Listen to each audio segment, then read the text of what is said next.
Lost in the Crystal Mountains. If we had seen the danger earlier, and had not been so tumbled about by the pitching of the car, it is possible that Edmund would have prevented the collision, in spite of the partial disablement of his apparatus. The blow against the precipice of ice was not as severe as it had seemed to me, and the car was not smashed, but the fall was terrible. There was only one thing which saved us from destruction. At the base of the mighty cliff against which the wind had hurled the car, an immense deposit of snow had collected, and into this we plunged. We were all thrown together in a heap, the car and the sleds being entangled with the wire ropes. Fortunately, the stout glass windows were not broken, and after we had struggled to our feet, Edmund managed to open the door. Before emerging, he bade us put on our furs, but even with them we found the cold outside all but unendurable. Yet the natives paid no attention to it. Not one of them was seriously hurt, although they were firmly attached to the sleds, and unable to undo their fastenings. We set them loose, and then began seriously to examine the situation. Above us towered the vertical precipice, disappearing in the whirling clouds, and the wind drove square against it with the roar of Niagara. The air was filled with snow and ice dust, and at intervals we could not see objects 3 feet away from our noses. Our poor furry companions huddled together, and being of no use to themselves or us, suffered more from the noise, and from the terror inspired by the snow than from any injuries that they had received. "We've got to get out of this mighty quick," shouted Edward. "Hustle now and repair ship." We got to work at once, Juba aiding us a little under Edmund's direction, and soon we had the sleds out of the tangle and properly attached. Then we replaced the natives on their seats, and entered the car. Edmund began to fumble with his apparatus. After some 10 minutes' work, he said, in an evasive way, that the damage was not serious enough to prevent the working of the car, but I thought I caught an expression of extreme anxiety in his face. Still, his manner indicated that he considered himself master of the situation. "You notice," he said, "that this wind is variable, and there lies our chance.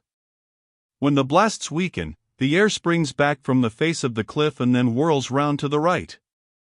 I've no doubt that there is a passage in that direction through which the wind finds its way behind this icy mountain, and if we can get there, too, we shall undoubtedly find at least partial shelter. I'm going to take advantage of the first lull." It worked out just as he had predicted. As the wind surged back after a particularly vicious rush against the great blue cliff, we cut loose and went sailing up into it, rushing past the glittering wall so swiftly that it made our heads swim. In 2 or 3 minutes we rounded a corner, and then found ourselves in a kind of atmospheric eddy, where the car simply spun round and round, with the sleds whirling below it. "Now for it," shouted Edmund. "Hang on." He touched a knob, and instantly we rose with immense speed. We must have shot up a couple of 1,000 feet, when the wind, coming over the top of the icy barrier we had just flanked, caught us again, and swept us off on a horizontal course. Then, suddenly, the air cleared all round about, as if a magic broom had swept away the clouds. The spectacle that was revealed, but why try to describe it? No language could do it. Yet I must tell you what we saw. We were in the heart of the Crystal Mountains. They towered round us on every side, and stretched away in interminable ranges of shining pinnacles. Such shapes! Such colors! Such flashing and blazing of gigantic rainbows and prisms! There were mountains that looked to my amazed eyes as lofty as Mont Blanc, and as massive, every solid mile of which was composed of crystal and ice, refracting and reflecting the sunbeams with iridescent splendor. For now we could begin to see a part of the orb of the sun itself, prodigious in size, and poised on the edge of the gem-glittering horizon, where the jeweled summit split its beams into 1,000 halos. There was one mighty peak, still ahead of us, but toward which we were rushed sidewise by the wind, which surpassed all the others in marvelousness. It towered majestically above our level, a superb, stupendous, coruscating Alp of light. On every side it darted blinding rays of 100 splendid hues, as if a whirlpool of emeralds, rubies, sapphires, and diamonds had been heaped together in one gigantic pile and transfused with a sunburst. Even Edmund was for a moment speechless with astonishment at this wildly magnificent sight. But presently he spoke, very calmly, though what he said changed our amazement to terror. The trouble with the apparatus is very serious. I am unable to make the car rise higher. It will no longer react against an obstacle. We are entirely at the mercy of the wind. If it carries us against that glittering devil, no power under heaven can save us. If my hair had not whitened before, it surely would have whitened now. Illustration: we were in the heart of the Crystal Mountains. When we were swept against the first icy precipice, the danger had come unexpectedly, out of a concealing cloud, and anticipation was swallowed up in the event.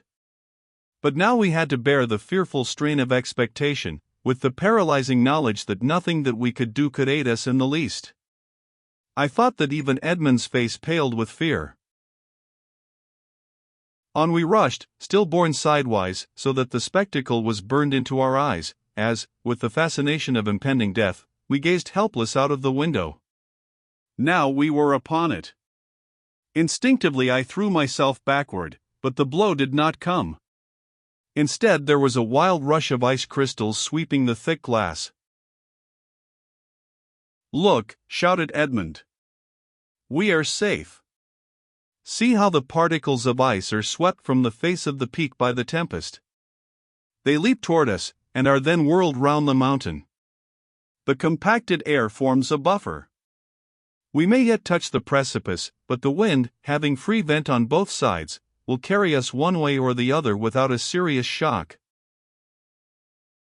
He had hardly finished speaking, in a voice that had risen to a shriek with the effort to make himself heard, when the crisis came. We did just touch a projecting ridge, but the wind, howling past it, carried us in an instant round the obstruction. "Scared ourselves for nothing," said Edmund, in a quieter voice, as the roar died down. "We were really as safe all the time as a boat in a deep rapid. The velocity of the current sheared us off." Our hearts beat more steadily again, but there was a greater danger, of which he had warned us, but which we had not had time to contemplate. I, at least, began to think of it with dismay when the scintillant peak was left behind, and I saw Edmund again working away at his machinery. Presently it was manifest that we were rapidly sinking. "What's the matter?" I cried. "We seem to be going down."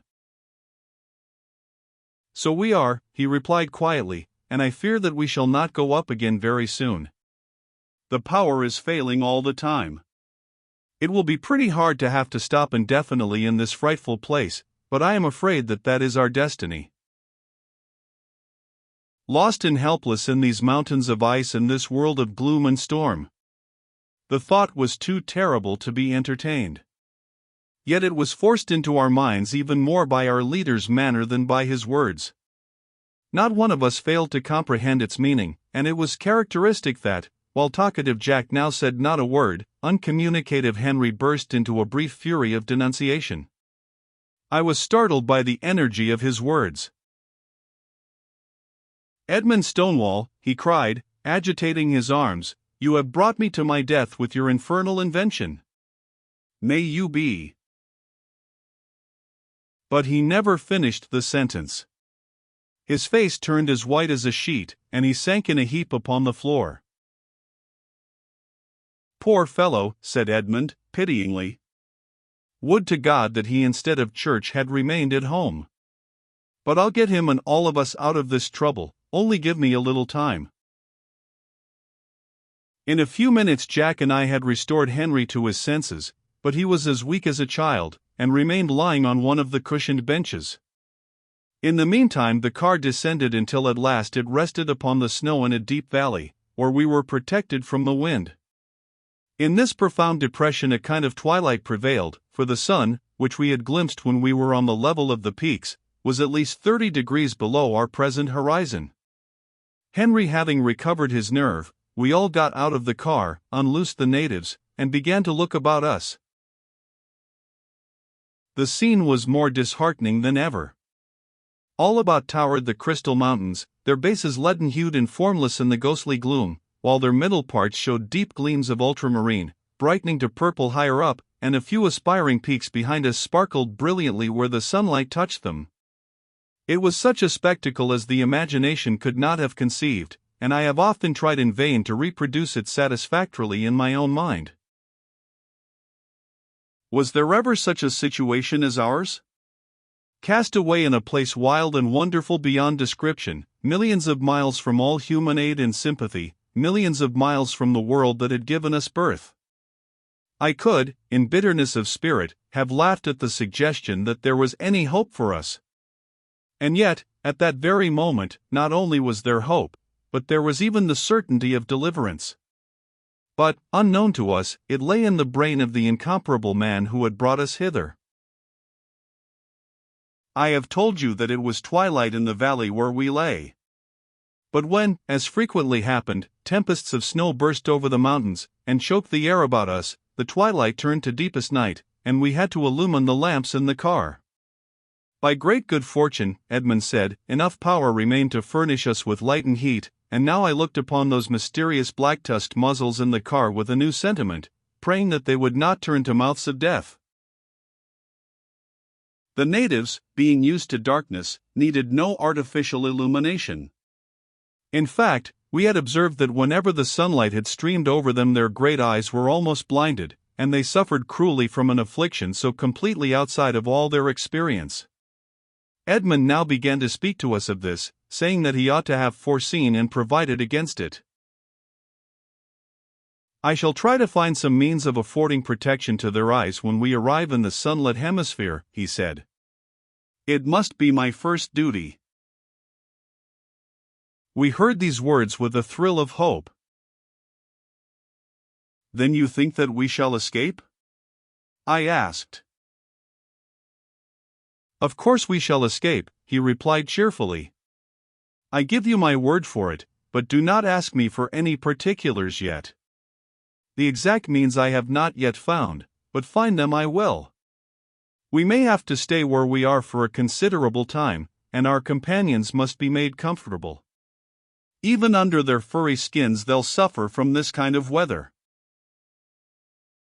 Following his directions we took a lot of extra furs from the car, and constructed a kind of tent, under which the natives could huddle on the sleds. There being but little wind in the valley, this was not so difficult an undertaking as it may seem. And the poor fellows were very glad of the shelter, for some of them were shivering, since, not knowing what to do, they were less active than ourselves. No sooner were they housed than they fell to eating ravenously. Both the car and the sleds had been abundantly provisioned, so that there was no immediate fear of a famine among us. Inside the car we soon had things organized very much as they were during our voyage from the earth. We read, talked, and smoked to our heart's content, almost forgetting the icy mountains that tottered over us, and the howling tempest which, with hardly an intermission, tore through the cloud-choked air 1,000 or 2,000 feet above our heads.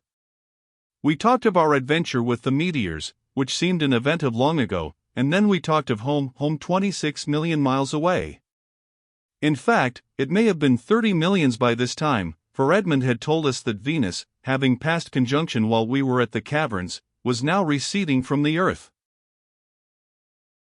But while we thus strove to kill the time and banish thoughts of our actual situation, Edmund sat apart much of the time absorbed in thought, and we respected his privacy, knowing that our only chance of escape lay in him. One day, I speak always of days, because we religiously counted the passage of time by our clock, he issued alone from the car and was absent a long time, so that we began to be concerned, and, going outside, looked everywhere for signs of him. At length, to our infinite relief, he appeared stumbling and crawling along the foot of an icy mountain. As he drew nearer we saw that he was smiling, and as soon as he was within easy earshot he called out, "It's all right. I've found the solution." Then upon joining us he continued,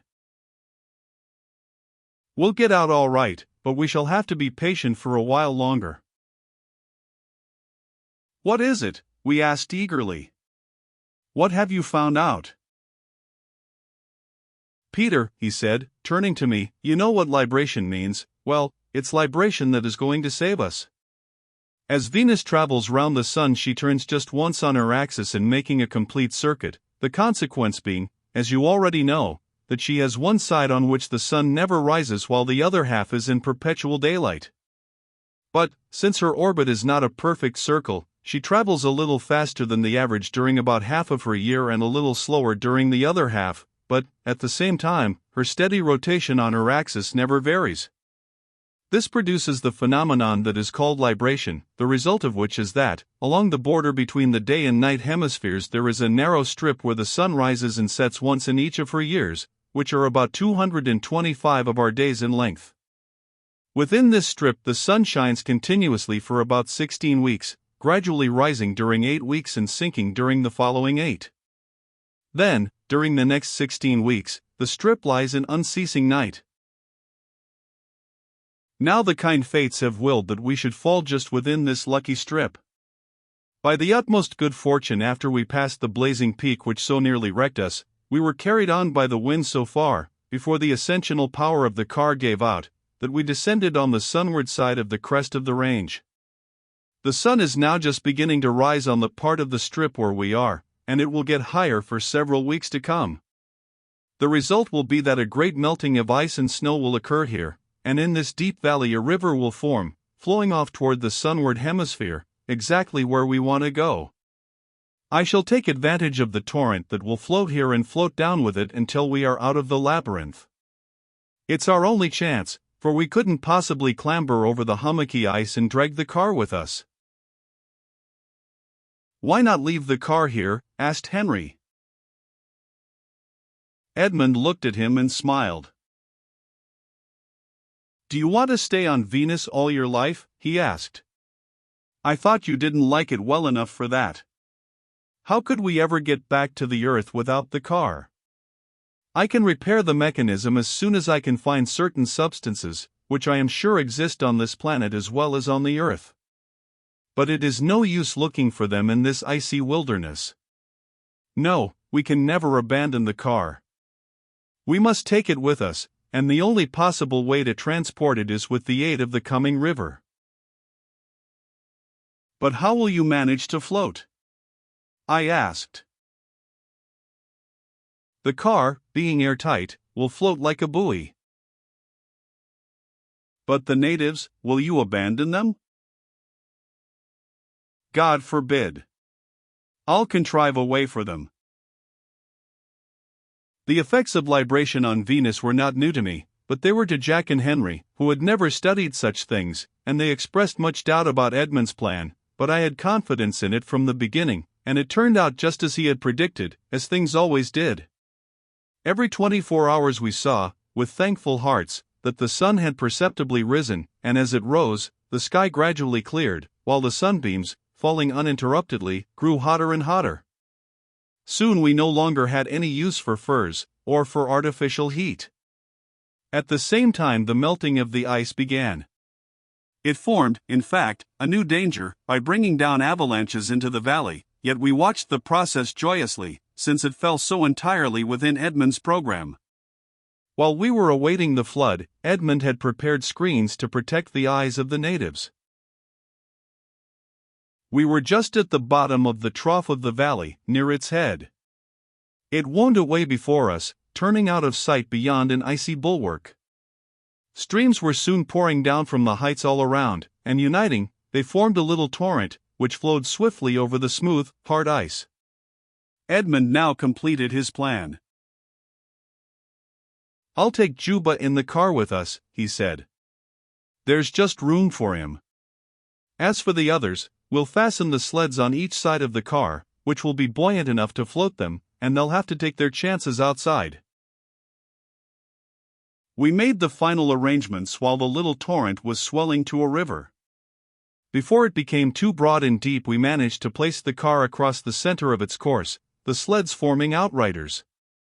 Then all took their places and waited. Higher and higher rose the waters, while avalanches, continually increasing in size and number, thundered down the heights, and vast cataracts leaped and poured from the precipices. It was a mercy that we were so situated that the avalanches could not reach the car. But we received some pretty hard knocks before the stream became deep and steady enough to float us off. Shall I ever forget that moment? There came a sudden wave, forced onward by a great slide of ice, which lifted car and sleds on its crest, and away we went. The car proved more buoyant than I had believed possible. The sleds, fastened on each side, tended to give it extra stability, and it did not sink deeper than the middle of the windows. The latter, though formed of very thick glass, might have been broken by the tossing ice if they had not been divided into small panes separated by bars of steel, which projected a few inches outside. "I made that arrangement for meteors," said Edmund, "but I never thought that they would have to be defended against ice." The increasing force of the current sent us spinning down the valley with accelerated speed.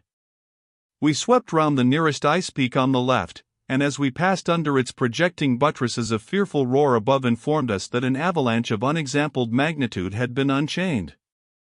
We could not withdraw our eyes from the window on that side of the car, and almost instantly immense masses of ice appeared crashing into the water, throwing it over us in floods and half drowning the unfortunate wretches on the sleds. Still, they clung on, fastened together, and we could do nothing to aid them. The uproar grew worse, and the ice came plunging down faster and faster, accompanied with a deluge of water from the heights above.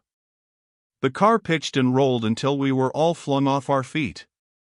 Poor Juba was a picture of abject terror. He hung moaning to a bench, his huge eyes aglow with fright. Suddenly the car seemed to be lifted clear from the water, and then it fell back again and was submerged, so that we were buried in night. Slowly we rose to the surface, and Edmund, springing to a window, shouted, "They're gone! Heaven have pity on them and on me!" In spite of their fastenings, the water had swept every living soul from the sled on the left. We rushed to the other window. It was the same story there, the sled on that side was also empty. I saw a furry body tossed in the torrent alongside, but in a second it disappeared beneath the raging water. At the same time Edmund exclaimed, "God forgive us for bringing those poor creatures here only to meet their death."